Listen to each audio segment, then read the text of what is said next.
श्री स्वामी समर्थ. दासा सवे स्वामी चालती, दासा सांभाळून नेती. दयाघन स्वामी गुरु महाराज, पुरविती भक्तजनांचे काज. गुरुकृपेची सकाळ. मी 1977 पासून अक्कलकोट स्वामींची पोथी वाचायला सुरुवात केली. ती पोथी माझ्या आईने मला दिली होती व तेव्हापासून स्वामी भक्तीला सुरुवात झाली.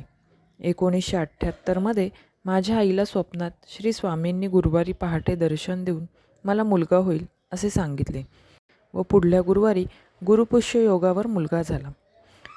त्यानंतर 2 वर्षांनी 1980 साली माझ्या धाकट्या मुलीचा जन्म झाला.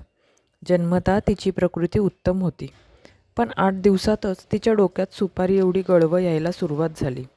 मुंबईतील प्रसिद्ध ज्योतिषाने तिची पत्रिका बघून हिचे आयुष्य फारच कमी आहे असे सांगितले. ती 9 महिन्यांची झाली तरी तिची प्रगती होत नव्हती, म्हणून तिला प्रसिद्ध बालरोग तज्ज्ञ यांचे उपचार चालू होते. वारंवार औषधात बदल करूनसुद्धा तिच्यात सुधारणा होत नव्हती.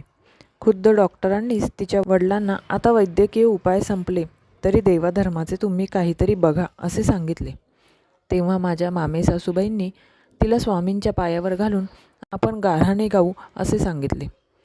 स्वामींच्या मठात कोजागिरी पौर्णिमेच्या दिवशी आम्ही तिला स्वामींच्या पायावर घातले.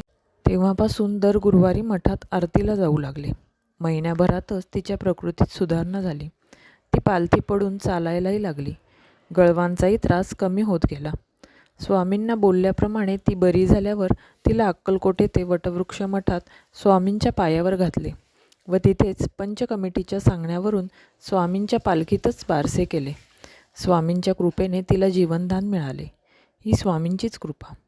त्यामुळेच तिचे नाव गायत्री असे ठेवले आणि खात्री पटली. येऊ देत संकटे कितीही, कोसळू दे आभाळ, स्वामी भक्त व्हा, स्वामीच करतील मग तुमचा सांभाळ.